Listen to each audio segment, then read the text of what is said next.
ज़ाहिर शराजी साहब, पहले ये बताएं क्या हुआ। मुझे जब ये खबर पता चली तो एक लम्हे के लिए मैं भी चौंक गया। मैंने कहा शायद ये जो नई विफाकी काबीना आनी है, निगरान काबीना, उसकी बात हो रही है कि जनाब वो कुछ चेंज आ रहा है। ये पेशावर में क्या ऐसा हो गया अचानक? पहले फैसला हो चुका था, आज से तकरीबन 2-3 हफ्ते पहले शायद हमारी बोल न्यूज़ की खबर थी। और इसके बाद बाकायदा एक बड़े मजे की चीज़ बताऊँ, हमें सूबाई हुकूमत की जानिब से पैमरा का एक नोटिस भी मिला कि शायद ये खबर गलत है, लेकिन उस वक्त फैसला हो चुका था कि पोलिटिकली एफिलिएटेड जितने मिनिस्टर्स थे उनको फारिग करने का प्रोग्राम बनाया जा चुका था। और मैं ये बता दूँ कि तकरीबन 4-5 दिन पहले बाकायदा इलेक्शन कमीशन ने खत लिखा कि खैबर पख्तूनख्वा काबीना में ज़्यादातर जो गुजरा है उनका ताल्लुक मुख्तलिफ सियासी जमातों से, और अगर हकीकत है भी क्योंकि इनकी लीडरशिप ने खुद माना कि इनके कितने कितने मिनिस्टर हैं, Awami national party, JUIF, people's party, इसके साथ QWP, इन तमाम का हिस्सा था। हम ये कह सकते हैं ये केयर टेकर कैबिनेट जो है PDM की कैबिनेट भी सूबे के अंदर।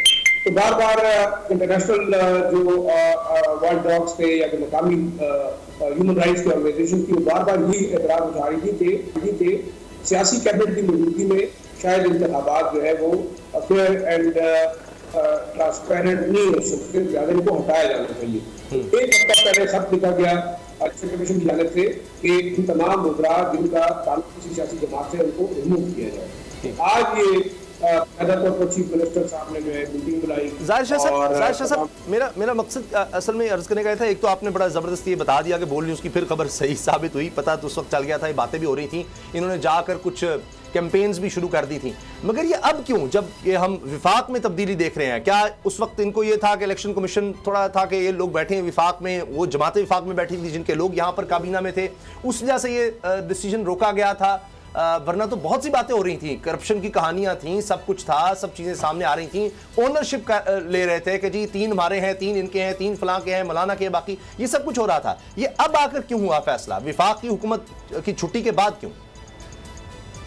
देखिए, मेरे साथ कुछ जो मेरी जाती राय है वो ये है कि विफाक के अंदर PDM को हुकूमत दे दी गई। जाहिर बात है जो साबिक जो जमात थी तहरीक इंसाफ, उसको जब निकाला गया तो आपको एक सेटअप चलाना था। दूसरा, इन सियासी जमातों के कायदीन का मुतालबा भी यही था कि सूबे के अंदर उनकी बाकायदा जो है डिस्ट्रीब्यूशन होना चाहिए इन तमाम मिनिस्ट्रीज की, और उन्होंने इम्पोज किया ये डिसीजन उन लोगों पे जो कि चाहते थे कि ये तमाम सेटअप जो है वो चेंज हो। तो ये एक बड़ी मेरे ख्याल में अहम नुकता है। दूसरा आप देखिए, JUIF के सरबराह, PDM के जो है वो सरबराह हैं, जाहिर बात है कि उन्होंने सेंटर के अंदर PMLN को हुकूमत दे दी। तो तमाम पर जो फोकस रहा वो जमीयत पे, उलमा इस्लाम पे रहा। गवर्नर उनका, मेयर उनका, इन तकरीबन 24 मुशीरों और वजीरों में से ज़्यादातर उन्हीं के लोग जो है उसमें शामिल थे और की पोस्टों के ऊपर थे। ये एक इम्पोर्टेंट फैक्टर था। अब जो बार बार बात की जा रही है कि आप इलेक्शन करवाना चाह रहे हैं, मेरे ख्याल में ये टाइम इलेक्शन का नहीं था, क्योंकि इलेक्शन होना नहीं था। अब अगर अभी इलेक्शन हो रहा है और जनरल इलेक्शन हो रहे हैं तो उसको आप ट्रांसपेरेंट और जो है वो एक्सेप्टेबल बनाने के लिए आपको एक गैर सियासी और गैर जानिबदार काबीना चाहिए। अच्छा, आखिर ये एक बड़ी ठीक है। शराजी साहब, ये बताइएगा कि ऐसा हो सकेगा, क्योंकि अभी तो हम विफाक में देख रहे हैं कि ये डिसाइड हो रहा है कि काबीना में यानी इत्तेहादी जमातें अब फैसला कर चुकी हैं कि कितना किसका हिस्सा होगा, तो वहाँ तो जो निगरान है वो इस किस्म का आ रहा है। तो ये अब जो लोग आएंगे ये क्या गैर जानिबदार होंगे या इसी का कंटिन्यूएशन हम देखेंगे कि वही पार्टीज जो है डिसाइड करेंगी? अब हिस्सा जरा आगे पीछे हो सकता है बस।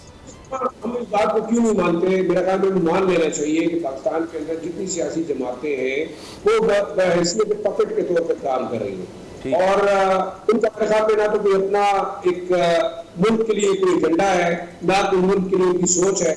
शायद उन्होंने हुकूमत करनी है और वो किसी भी तरीके की हुकूमत में आएंगी, क्योंकि आपने बिलावल भुट्टो जरदारी साहब की तकरीर सुनी थी संडी के, वो कह रहे थे अगले 30 साल तक मैं और मरीम नवाज शरीफ साहब जो हुकूमत करना चाहते हैं, लिहाजा में इत्तेफाक रखना चाहिए आपस में। सबसे इम्पोर्टेंट चीज़ है कि अगर आप इस शैम डेमोक्रेसी को चला रहे हैं इस मुल्क के अंदर, तो अब क्या आया चलेगी, मजीद चलेगी, मेरे साथ बड़ा मुश्किल नजर आ रहा है कि अब हमें कुछ खास डिसीजंस करने हैं। जरूरी नहीं है कि यही अशराफिया है वो पाकिस्तान की हुकूमत करते रहेंगे और अवाम जो करते रहेंगे। इनका एजेंडा क्या है, अमल क्या है, पाकिस्तान के लोगों की भलाई के लिए इनके पास क्या है, ये बड़ा तो मैं नहीं समझता कि केयर टेकर कैबिनेट अगर आती भी है तो वाकई वो ट्रांसपेरेंट इलेक्शन करवा सकेगी।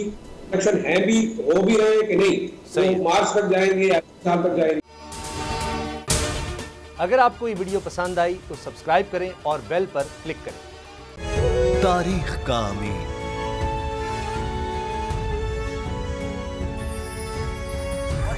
आजादी की अलामत,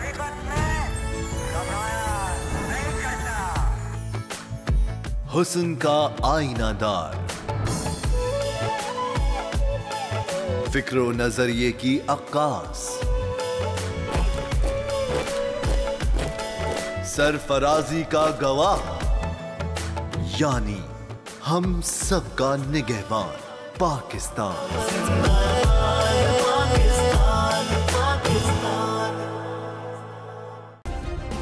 सब्सक्राइब करें और बेल दबाएं ताकि कोई खबर रह न जाए।